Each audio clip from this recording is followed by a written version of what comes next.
9월 18일 금요일 데일리 가정 예배를 드리는 각 가정과 또 각자의 처소에서 예배하는 모든 성도님들께 하나님께서 주시는 은혜가 가득하기를 진심으로 축복합니다. 우리 사도신경으로 우리의 신앙을 고백하겠습니다.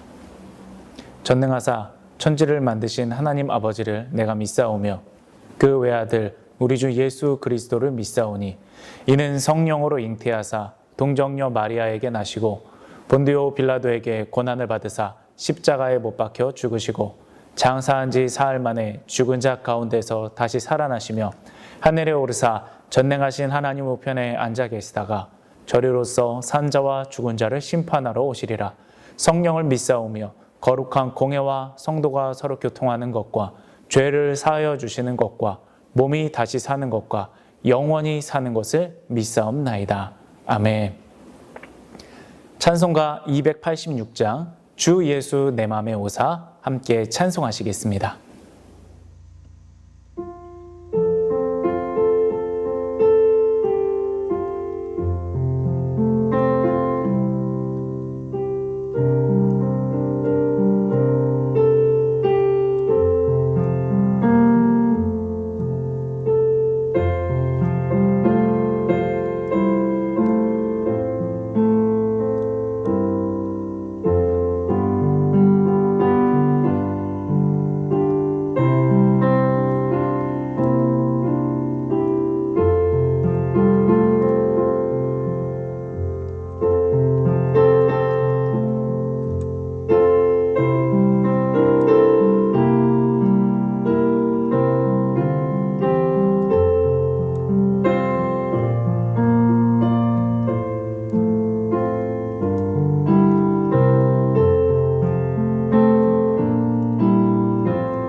오늘 하나님께서 우리에게 주신 말씀은 창세기 47장 7절에서 10절, 제가 가진 성경으로 구약 75면 전후에 있습니다.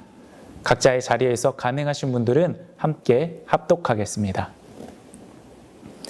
요셉이 자기 아버지 야곱을 인도하여 바로 앞에 서게 하니 야곱이 바로에게 축복하매 바로가 야곱에게 묻되 내 나이가 얼마냐? 야곱이 바로에게 아뢰되 내 나그네 길의 세월이 130년이니이다. 내 나이가 얼마 못 되니 우리 조상의 나그네 길의 연조에 미치지 못하나 험악한 세월을 보내었나이다 하고 야곱이 바로에게 축복하고 그 앞에서 나오니라. 아멘. 이 시간 그리스도인의 자기규정, 나는 복이다 라는 제목으로 하나님 말씀을 전하겠습니다. 야곱 가족이 요셉의 초청으로 이집트에 도착했습니다. 죽은 줄 알았던 아들과 아들을 잃고 죽은 사람처럼 슬펐던 아버지의 만남은 서로 목을 어긋맞추고 엉엉 우는 것으로 시작했습니다. 이 말씀을 보면서 저는 나중에 우리가 하나님 아버지를 만나는 날에 이러지 않을까 한번 상상해 봤습니다. 너무 기뻐서 하나님의 품에 안겨 눈물을 쏟을 그날까지 우리 함께 믿음으로 견뎌낼 수 있기를 소원합니다. 이렇게 애절하지만 짧았던 부자의 상봉을 뒤로하고 요셉은 아버지 야곱과 가족들을 파라오에게 인사시키기 위해 궁궐로 갑니다. 그러면서 요셉은 한 가지를 당부시키는데요. 아버지, 파라오가 직업이 무엇이냐고 물을 텐데 목축을 한다고 대답하세요. 그러면 고센 땅에서 살게 될 것입니다. 요셉은 벌써 가족이 왔을 때를 대비해서 두수, 세수를 내다보면서 어떻게 처신을 하고 가문을 건사할 건가 계획까지 다 짜놓은 겁니다. 그런데 이 계획은 단순히 그의 가족을 편하게 살게 하려는 목적만은 아니었습니다. 요셉은 이 시점에서 하나님께서 왜 나를 이집트로 보내었고 가족들을 이주시키는지를 깨닫고 있었던 겁니다. 고조 할아버지 아브라함 때부터 하나님께서 약속하신 그 민족을 이루고 구원 사역을 위한 하나님의 백성을 이루는 사명을 감당해야 하기 때문에 고센 땅에서 이집트인들의 주목을 피해 번성해야 한다. 하나님께서 주신 사명을 정확하게 이해하고 그것을 위한 철저한 계획도 세워두었고 실행을 하는 것입니다. 사랑하는 여러분, 우리도 살면서 많은 계획을 할 겁니다. 하나님의 뜻을 이루는 계획들을 그 가운데 많이 세워야 될 줄로 믿습니다. 우리 서핑보드를 타는 서퍼는요, 파도가 오기 전에는 어떡하죠? 서핑보드에 엎드려서 팔만 파닥파닥 저을 뿐이죠. 조금 앞으로 나가긴 합니다. 그러나 기다렸던 파도가 오고 그 파도를 올라타면 멋지게 바다를 누빌 수 있게 됩니다. 세상의 부요만을 목적으로 하는 계획은 서핑보드에 엎드려 팔을 젓는 것과 같습니다. 그러나 하나님의 영광스러운 계획에 합류해서 올라타면 은혜의 파도를 타는 겁니다. 저와 성도님들과 우리 자녀들이 바로 그렇게 되기를 축복합니다. 이렇게 요셉은 가족과 야곱을 파라오 앞에 세우고 인사시킵니다. 요셉의 말대로 직업을 묻고 이런저런 지나온 삶에 대한 이야기들을 나눕니다. 그런데 파라오 앞에 선 야곱이 한 가지 흥미로운 행동을 합니다. 본문 7절 말씀을 한번 보실까요? 요셉이 자기 아버지 야곱을 인도하여 바로 앞에 서게 하니 야곱이 바로에게 축복하매. 아멘. 여러분, 이 장면을 한번 상상해 보실까요? 지금 이집트의 파라오는 요셉 덕분에, 정확히는 하나님 덕분에 세계에서 가장 큰 부자가 됐습니다. 그쪽 근동 지방뿐만 아니라요, 세계가 이집트로 식량을 구하러 몰려들고 있었습니다. 그리고 야곱도 식량을 구하러 온 한 노인에 불과하죠. 금으로 된 보좌에 앉아서 금으로 된 장신구를 덕지덕지 걸친 파라오 앞에 광야에서 목축을 하느라 먼지가 묻은 옷을 입고 피부도 고목나무처럼 검게 타고 주름진 기다란 지팡이를 든 야곱의 모습을 한번 대조해 보실까요? 여러분, 누가 누구를 축복합니까? 혹시 축복이 아니라 축복하는 문안 인사치레 정도를 한 것이 아닌가? 제가 사전과 주석을 많이 찾아봐도요, 정확히 야곱은 파라오를 축복하는 것이 맞습니다. 최근 유행했던 말처럼 도대체 무슨 깡으로 야곱은 이렇게 했을까요? 그것은 야곱의 영적인 자기 인식, 영적인 자기 규정 때문에 그렇습니다. 구약시대의 족장들의 축복권은 하나님과 아브라함과 맺은 계약에 근거합니다. 창세기 12장 2절에서 3절 말씀을 읽어드릴게요. 내가 너로 큰 민족을 이루고 내게 복을 주어 내 이름을 창대하게 하리니 너는 복이 될지라. 너를 축복하는 자에게는 내가 복을 내리고 너를 저주하는 자에게는 내가 저주하리니 땅의 모든 족속이 너로 말미암아 복을 얻을 것이라 하신지라. 아멘.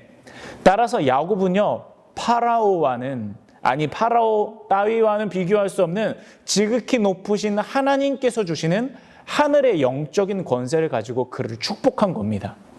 이 세상에서 내가 당신보다 돈이 좀 없고 지위가 낮고 힘은 없습니다. 그러나 나는 하나님의 백성이고 하나님의 약속을 계승하는 자이며 하나님으로부터 복이라고 칭함을 받은 사람입니다. 그러므로 내가 하나님의 이름으로 하는 축복을 받으십시오. 이것이 지금 당신이 누리는 복보다 상위에 있는 우월한 것입니다. 이게 야곱의 자기 규정이었던 겁니다. 하나님의 사람으로서 나오는 이 자신감, 여러분 얼마나 멋있나요? 저는 이 장면에 전율이 일어났습니다. 이것이 이것이 우리 청년들이 지금 회복해야 될 믿음의 야성이다. 사랑하는 여러분, 우리가 영적으로 이러한 그리스도인의 자기 규정을 하기 원합니다.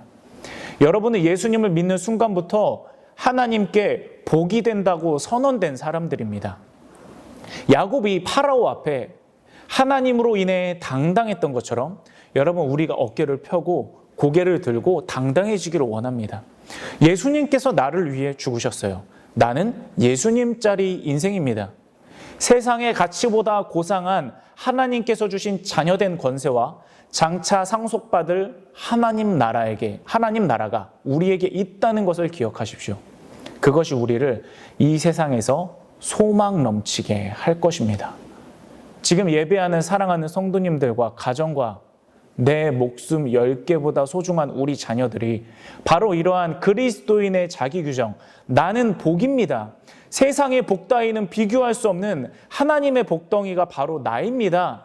그렇게 세상 가운데 선포하며 하나님의 은혜를 누리는 삶을 회복하며 살기를 주님의 이름으로 축복합니다. 아멘. 우리 함께 주기도문 하시겠습니다. 하늘에 계신 우리 아버지여, 이름이 거룩히 여김을 받으시오며 나라가 임하시오며 뜻이 하늘에서 이루어진 것 같이 땅에서도 이루어지이다. 오늘 우리에게 일용할 양식을 주시옵고 우리가 우리에게 죄 지은 자를 사하여 준 것 같이 우리 죄를 사하여 주시옵고 우리를 시험에 들게 하지 마시옵고 다만 악에서 구하시옵소서. 나라와 권세와 영광이 아버지께 영원히 있사옵나이다. 아멘. 우리 이 시간 함께 기도하기를 원하는 것은요, 하나님 안에서의 진짜 나를 바라보기 원합니다. 세상이 규정하는 나, 세상이 평가하고 세상이 정해놓은 프레임대로 평가받는 나, 그런 나 말고요, 하나님 안에서의 나는 어떤 존재인가, 예수님 안에서 나는 어떤 존재이고 우리 사랑하는 자녀들은 주님 안에서 어떤 자녀들인가, 그것들을 깨닫게 해주시옵소서. 그리고 그 그리스도인의 자기 규정, 믿음의 야성을 가지고 하나님의 뜻 안에 포함되는 삶을 살게 하시고 우리 가정이 되게 하여 주시옵소서. 그것을 위해서 함께 기도하겠습니다.